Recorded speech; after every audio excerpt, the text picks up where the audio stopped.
Howdy, rough and tumblers. So tonight we're going to talk about unconventional combinations.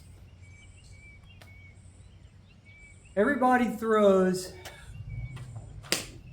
horizontal elbows all the time, horizontal elbows. And if a person's hands are up, you just naturally are going to hit the forearm and your horizontal elbow is going to get stopped. So I encourage you to throw up elbows and down elbows so that you come through the guard, or at least come at an angle to the guard so that you come through it. The striking part of the elbow is not the tip. If you hit with the tip, great. There's a tendency to think that your arms are longer than they really are, and so you have less reach than you think. So try to hit them with the 2 or 3 inches prior to the elbow, and then more than likely you'll probably hit them with the elbow tip. If you hit something really hard with your elbow tip, then you might damage the elbow or even break a piece off the bone. I've done that at working conditioning drills on the wooden war post that I did another video on. You can check that one out. So I like to use this. This is a 50-pound bag of sand. It's inside of 10-pound shot bags made with heavy-duty construction trash bags that are zip-tied and then wrapped in duct tape. And so you put those in there and it'll take a significant amount of punishment. Now what I want to do is show you a couple of unconventional combinations. So maybe do a few rounds, and then round 1, come out and just practice throwing up elbows, just up elbows into the target. And you want those to go straight up the center, right up the middle, and you want to strike through this thing. You want it to wiggle when you hit it. So come in and throw straight up into the target. Do a round of that. Then I want you to come in and I want you to put in a round of down elbows. And so when you do that, it's going to be very hard to get it straight down, but you can get it pretty close, I would think, to straight down. So then come in and put in a round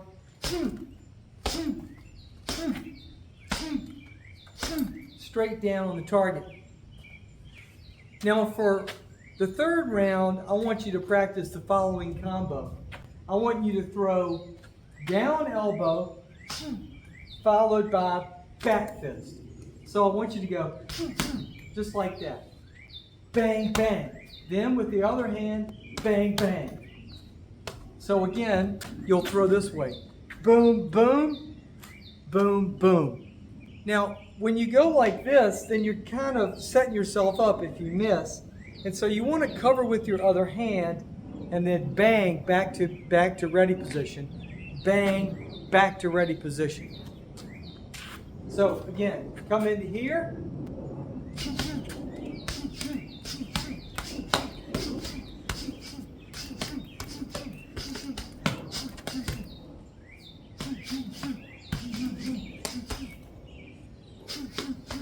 Let's look at some of these unconventional strikes on a headache bag. Now I had an old headache bag that was made out of conventional material, just like a heavy bag is, and it was a little too soft because it didn't really simulate, I think, the danger of hitting the head. So I've made this new one, and it's working out pretty good so far. And it's about a 12-pound bag of sand, and I made used one of those green construction grade bags, and I double layered it, and I put about 12 pounds of sand in it, and then I gathered it up and zip tied it, and then I wrapped it up in duct tape, and I got it into this roughly cylindrical, roughly head-shaped bag. And I just put a couple of straps on it, and I've got 2 straps, one that runs around the bottom and creates like a bucket handle to hang it from the chain, and then I've got another strap that goes around it from the rear that loops through that to hold it to the bag. And this is a lot more head shaped. The old one was almost like a donut. And you can certainly just buy a donut if you're not creatively inclined.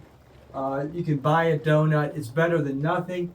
And what you want to do is you want to build into your repertoire that you're going to be punching. Knuckle punches will go below the head so that you're aiming at the throat when you knuckle punch. And so I'll try to get the profile as best I can. So when you're striking, you're punching below the head, and this gets you in the habit of punching the throat. We don't want to punch the face, the bones of the face with our fists. We want to use palms here. Now, when you're used to punching something soft and you start to hit the sandbag, then you get something more realistic.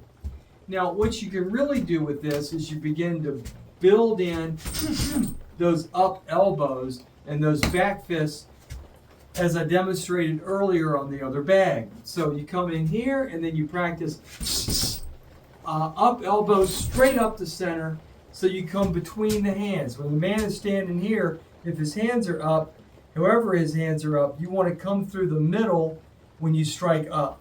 And then when you strike down, you want to come as close to vertical as you can, given the human body mechanics. So again, bang, bang through here, and then down from the top, hit with your back fist, down, back, down, back, down, back, down, back, down, back, down, back, down, back, like this.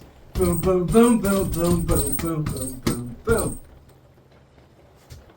Now always remember, and you can test yourself with this very easily, place your finger in space roughly where you think your elbow will reach. Then raise up your elbow and see where your elbow actually reaches, and you find out that your elbow reaches probably 4 to 6 inches shorter than you think it does, which means that you don't throw elbows. You're going to think you can throw an elbow from here, but you can't. You cannot reach. That's why you should always aim to hit with the probably 2 to 4 inches above it. Try to hit them almost with a forearm, because you're going to fall short, and then you'll hit them with the elbow, more with the tip. If you hit something hard with the very tip of your elbow, I have splintered a piece of bone off of it before. It doesn't feel good, but it is an elbow strike. So reach deep. And if you fail, I mean, what's the worst thing that can happen? If you're too close and you throw up, then you're too close and you throw up. I hope you don't throw up. If you're too close and you throw an up elbow and you hit with a little bit of the forearm, who cares? Or if you're too close and you hit them in the sternum or the chest with your elbow, again, who cares? This isn't rocket science, it's fighting. So use this, get yourself one of these, make yourself one of these, get a donut, but put something on your bag. And then there's also great when you're doing your stick work. So this gives you a nice clean target for your stick strikes, so you can come in, practice your side strikes to the side of the head, and your strikes to the top as well as to the bottom of the head, with force, and so on. Very useful tool, and although it's not quite as merciless as an actual head would be, it's going to discourage you a little bit from these straight hard punches with the fist, and it'll give you something to strike beneath so that you can practice those strikes to the throat. Now, it takes a certain amount of conditioning to use your hands in this way. I've been conditioning my hands for some time, but this is a great way to get started on a sandbag like this, as opposed to trying to work on a wooden war post or pelt. Now, the next thing you can do is you can begin to string those together. So you can come in and you can throw up, up, down, back, up, up, down, back, up, down, back, up, down, right? And begin to play with the bag 1, 2, 3, 4, 5, 6, 7, 8. 1, 2, 3, 4, 6, 7, 8. 1, 2, 3, 4, 5, 6, 7, 8, 9. And I want you to become relaxed with it, become fluent with it. But I would say do a couple of rounds or a round at least on each technique before you begin to put them together in combinations. But that's just one unconventional combination that we do here in Rough and Tumble. And you're not always going to be standing in this perfect boxing stance. Things are going to happen. You're going to get into a tussle. People are going to get inside where you need them to be, and you're going to have to throw some techniques from a strange position and at a strange angle.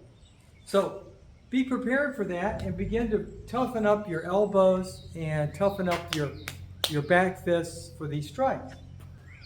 Thanks for watching. Take care. God bless.